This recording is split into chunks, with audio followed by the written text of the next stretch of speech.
Alright guys, welcome to another video. In this video I'm basically going to be talking about how I view DPS stats. So on the side, as you guys can see, I have my priorities: damage to boss, debuff damage, execute damage, high HP crit damage, and damage X. That is more or less how I rank my stats. Um, that's how I rank my stats for me. This is my ranking. I want you guys to know this is my ranking. You guys can follow it if you do. But if you don't, then just understand that this is my ranking. It's perfectly okay to disagree. But this is how I rank my DPS stats. You're probably wondering why two stats are missing, being attack percent and coercion. Why are those stats missing? So I'm gonna tell you guys the real reason why I don't have these on here. I take these two stats. Uh, I kind of base them differently because these stats I like to call them like growth stats. They grow with your character. Um, I try to get these everywhere I can, but I also only use them in certain areas. But first, I guess I'll break down my ranking on why everything is ranked where it actually is. So I guess I'll start with damage to boss. The reason that I have damage to boss at number one is because you basically don't need to do anything to keep the stat active. You basically just, as long as you're fighting a boss, that stat will always 100% of the time be an active stat. You will always be hitting a boss in every single dungeon, more than likely. Not all, I guess I shouldn't say always, because maybe there's like a mini dungeon or something. I don't know, an event or something. I don't know. But more than likely, you'll almost always end up hitting a boss, whether you're doing APOC, Zode, etc., etc., etc., etc. Misty. Misty has minions, but they still main things are bosses. So yeah, but damage to boss is just the best stat because it's harder to get. So the multiplier, like if it's so it's harder to the lower a stat is, it'll probably arguably be better for you. And because damage to boss, debuff damage, execute damage, and high HP are all in the same multiplier, with damage to boss being the hardest stat to get out of all those stats, as well as being the stat with the longest uptime and least and easiest requirements to fill, damage to boss just kind of triumphs over all the other damage percent stats, in my opinion. So that's why I have damage to boss at one. Um, debuff damage is at two, is because it's also the next easiest to uh meet the requirements to activate it, and then um it lasts the entire dungeon, technically, as long as someone in your party debuffs, which Misty Light, if you're a summoner, is a debuff. If you're a pyromancer, your end attack is a debuff. If you're a frostweaver, Ice Storm, and I think Ice Ward is also a debuff. I can't really remember for sure on that one, but there's debuffs in almost every class if you actually look and read the skills, which means that almost every class, if you have any class in the game in your team using the debuff skill, you'll probably be able to activate your debuff damage. So it's very easy to obtain. Even a priest can debuff the boss for you. Just saying, guys. So that's why debuff damage is number two. Basically the same reason damage to boss, just except it's a little bit harder to meet than damage to boss, but it is easy to meet. As well as the fact that it's easier to stack than damage to boss, so damage to boss will weigh a little bit more because it's harder to stack. Um, XQ damage. Why have XQ damage over high HP? I just prefer XQ damage, as well as like if you're doing a boss like a Starfaller. Wait, where is it? Like if you're doing a Starfall boss, the end of the boss, you like have to have XP damage, or you probably won't pass because like it'll say like you have to finish the boss in like these 15 seconds, and if you don't kill the boss in those 15 seconds, the boss kills you all. I guess I shouldn't say that word. The boss you fail the dungeon. Um, or if you're doing APOC, I don't know if APOC is even open, but APOC 11, if you don't finish off the boss within like the last 20 seconds, when she gives you the timer, you'll fail the dungeon, etc. That's why I have XP damage over high HP.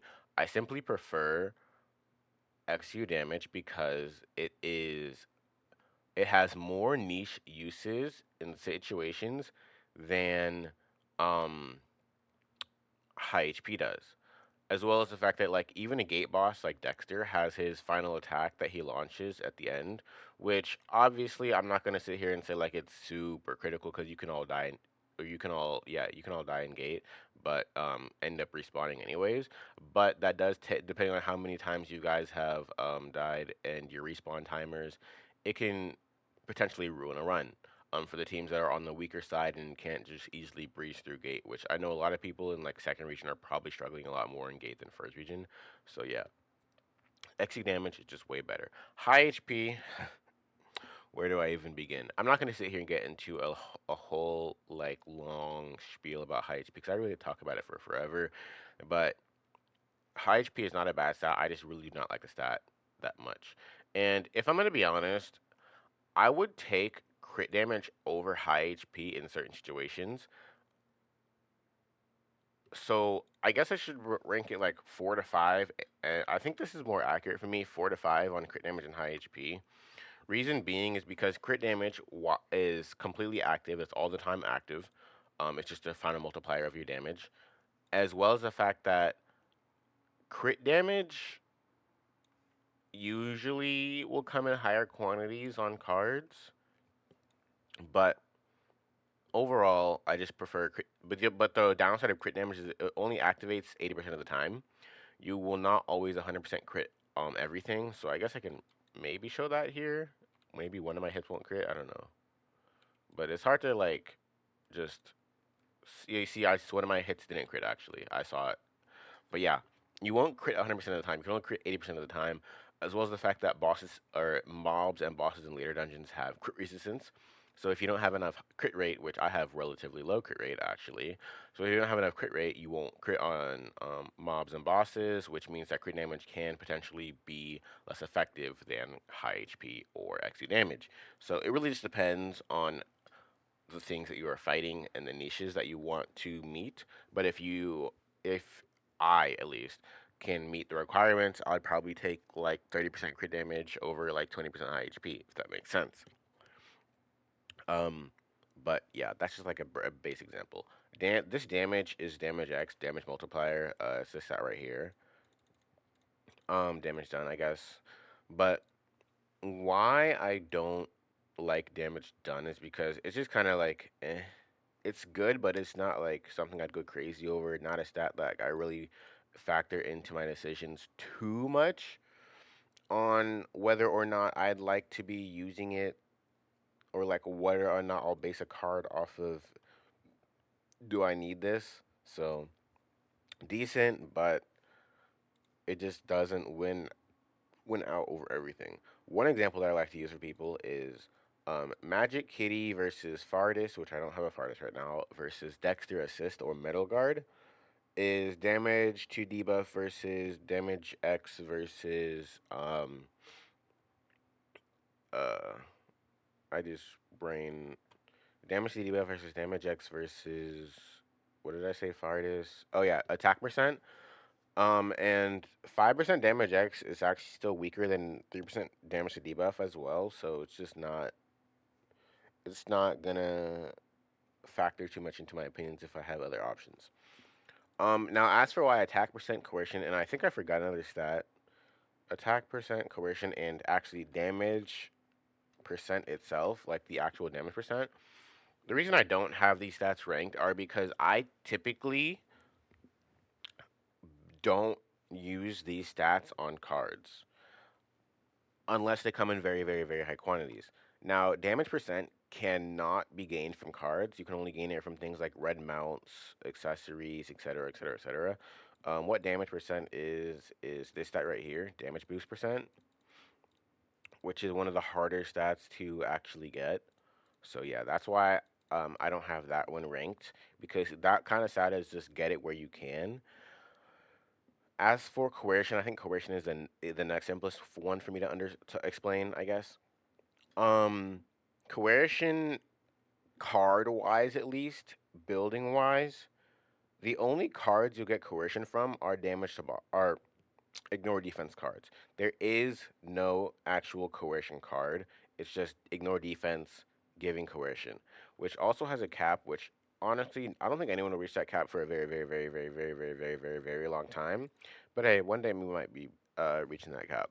But anyways, Ignore defense gives coercion, and I'm gonna show you guys right now why ignore defense cards, at least in the main slot, um, for coercion aren't as effective. So I'm gonna be comparing Shining Lionheart Knight, which is rank 8 Shining card, versus Shining Egwin and Assassin Black Cat. So let's go ahead and check my damage coefficient. 3899 right now. So let's go ahead and replace Egwin with Shining Lionheart Knight. Swap. Oh my gosh, I hate this. Okay, let's take this off. Now let's compare it. 3796. Okay, so now we can actually use it. So swap, and let's take a look. It's 3745. So 3745 versus, I already forgot already. 3745 versus 3796. So clearly, as we can see here, the Egwin is giving more damage. And you can make the argument that coercion percent will raise the value of Lionheart Knight, but in my opinion, Lionheart Knight will never ever really be a main card slot. I think it's very good for assist, but for main, no. As well as the fact that cards scale based off your stats. Because Egwin is crit damage and damage X, this card will actually upscale as your stats go higher, if that makes sense. So, Egwin is actually very good. Now let's take that to compare to Black Hat. Let me check again because I already forgot. 3796. Now let's replace a Black Hat and see what we go to. From 3796 to 3762. So as you can see, once again, Lionheart Knight has dropped our damage coefficient. That's kind of like the bare bones easy explanation, because I'm not going into too much detail actually hitting bosses and testing it on stuff, but damage coefficient is there for that reason, honestly, just to alleviate some testing. But yeah, Shining Lionheart Knight, ignore defense cards will probably never truly be main slot cards. And when I mean my ignore defense cards, I'm not talking about the new card coming up, which I might make a video on that or not, because the new card coming up has some stat other than ignore defense. Lionheart Knight is basically a true ignore defense card, only ignore defense. Ignore defense debuff boost, which doesn't have any effect in PvE. So you're really only getting ignore defense, ignore defense, ignore defense, ignore defense. And then you have the debuff damage line on the 18 line. But yes, um, true ignore defense cards will not be run in main almost ever. The only other card that I still use right now is Shining Meloetta, which is going to be rotated out very, very, very soon, hopefully. I just need to finish my Lionheart Knight set, and I'll probably be rotating out my Meloetta set. So yeah, ignore defense cards, assist, decent. Main, no. So that's how I rank my coercion. Coercion, I really just recommend you guys to get it everywhere you can that isn't cards. Everywhere you can, being things like polish, um, rune thingy, uh, et cetera, et cetera, et cetera. Like runes, the rune resonance, whatever it's called, all that type of stuff. But that's how I rank coercion and how to get it. So it's not ranked because these are most. I guess it'd be like card wise. I would say like card wise priorities, and then these are just get it where you can. So I'll just write uh, get it where you can. All right. And then I guess something I did gloss over a little bit is coercion percent. I really like it from Guardians. I don't really like coercion percent coming from other things other than Guardians because, well, okay, I'm not that I don't like it coming from other things. It's more like it's hard to get it from other things. But Guardians is the easiest way to secure coercion percent, if that makes sense. Now attack percent. A lot of people don't believe in attack percent. I am not one of those people. I'll be honest. Um, if you were to ask me why do I believe in attack percent, I just think it's one of the best stats in the game because your attack will always grow. Almost every new card that comes out, what's the newest card I have right now? Like Thorn Reina, boom, the attack line is like 294. These attack lines always get higher every single card rank, and this is not a max refined card, I don't think, is it? Oh yeah, it's not. I'm missing damage here. I gotta refine that. But yeah, so like this attack, it just keeps upscaling forever, infinitely. As your character grows, your attack will grow. That is why I like attack percent so much. Song Lil.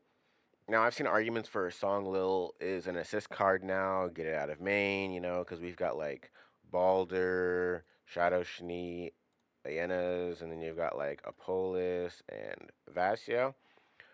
I think that certain cards are designed for assist. In my opinion, a pure high HP card will never, ever, ever be a main slot card for me. You guys already know I hate high HP.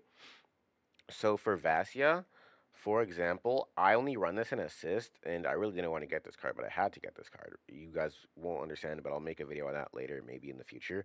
But yeah, Vasia's high HP is and damage X. So if you guys look at my ranking, high HP is 4 to 5 and damage X is 6. I don't rank these stats very high. However, this card does have a good side effect, which damage the boss I have ranked number 1. Attack percent is get it where you can. So 2% attack percent, I'm always welcoming that. So that's why I have Vasia in assist. And some people might say that it's still worth running in main, but if you guys go based off of how I go based off of stats, damage to boss will always be more useful than high HP or damage X essentially when you're actually fighting a boss. Because the high HP, well, yes, if I do run my Vasia in main, I'll be gaining like 16% high HP. That will not be active the entire dungeon, as well as the fact that if I'm doing a dungeon like Starfall, Shining Shadow Schnee is actually more beneficial to have in main than it is to have a Vasia in main because the high HP will all fall off, whereas you'll only be getting the damage X and during the XE damage phase when you need to finish off the boss.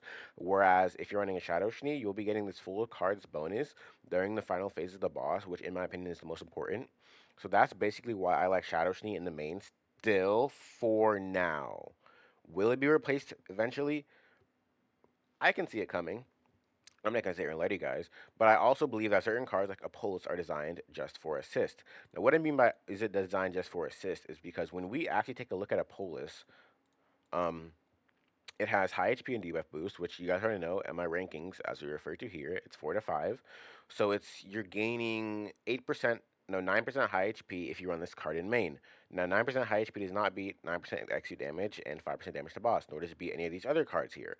So why is it designed to go and assist? Because 14% high HP is decent. It's not a bad stat. It's just not my preferred stat. However, it's 13% crit damage, which is also ranked 4 to 5. Crit damage is one of is if damage percent stats didn't exist, crit damage would be the best stat I would stack. Crit damage would be my whole build actually if damage percent stats didn't exist. However, I prefer to build damage percent stats, especially the ones that are constant variables. Constant not variables, but constantly active. So I would like the 13% crit damage because I know that that's always going to serve me. But the high HP is appreciated every here and there. I'm not a complete high HP hater. It's just I'm not going to focus it. But this card gives crit damage and high HP, but only on the 15 and 18 lines, which are both only assist card lines. So, in my opinion, when I look at a Polis, this card is designed to be an assist card. Um, I'm trying to explain this as best I can and very clear cut so that everyone can understand me. But yeah, a card like a Polis is designed specifically to go into assist, in my opinion. Iapella, the card bonus, which I kind of do wish I had, because I'd like that 2% attack. I don't think I'm gonna get it because what rank is it? Rank 9, I believe. Yeah. Let's see what Iapella is. This card, resist to high low. Is this free to play? I forgot. Let me see. If it's free to play, I might pick it up actually. No, it is not. It's not free to play, so I'm not gonna get it. It's that simple, guys. It's that simple. Because I do actually plan to replace Apollos eventually. Apollos will probably outlast my Estrella, which is kind of outdated already, but which I need to get rid of more or less. Actually, it depends. I'll have to test. That's one of the things that I'll actually have to test because this 1% attack can matter. But I think Apollos kind of wins that with a crit damage alone. But yeah. So those are my assist designed cards. I don't know why I just got on that tangent because I was supposed to talk about attack percent, but now it's time to talk about attack percent. Anyways, from my testing that I did multiple times, 3% attack is greater than 3% debuff damage, it's greater than 5% damage X, it's greater than 3% crit damage, 5% crit damage. I think. I think the crit damage I'm iffy on. I think it was like a Red Luna I used to test it and assist. I was using Dexter, Red Luna, Metal Guard, or Dexter, Red Luna. I use Metal Guard if I didn't have a Dexter. Um, Fardis, and Magic Kitty for my assist card testing on, because those cards are easily able to isolate the stats that you want to test on. Like for Magic Kitty, the only damage that you're getting here is damage X 5%. Fardis's 15 line is like 3% debuff damage, and that's it. When you take a look at other cards like that I use for testing, they're all isolated stats except Red Luna, which actually is still okay because it's crit damage and damage X, so it's a broader spectrum even of mixed stats. But anyways, 1% attack basically beat out all those stats. 1% attack is better than all those stats from those. So I value attack very highly, and I like the fact that attack will always grow with you. As well as a new card, Shining Moonlight Kaguya, giving ignore defense and attack percent plus high HP plus debuff damage. This is one of the best cards in the game. It is the best headward card in the game because it fills out almost all these stats. Well, it doesn't have damage to boss. I do get Coercion, which, oh my gosh, there we go. I do get Coercion, which I will not focus Coercion, but I'll take a Coercion where I can get it from. It gives me attack percent, which I'll get it where I can. Attack percent, which I also give value.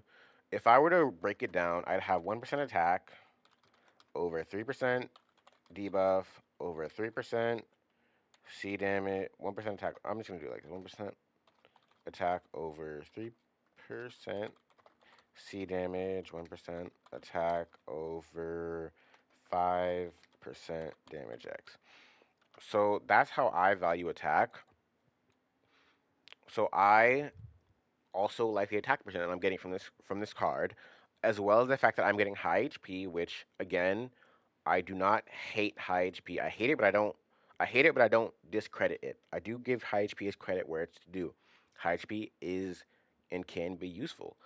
Um, so it gives 15% high HP, which I'll take that. And then it gives 4% debuff damage, which is also free. I'll take that as well.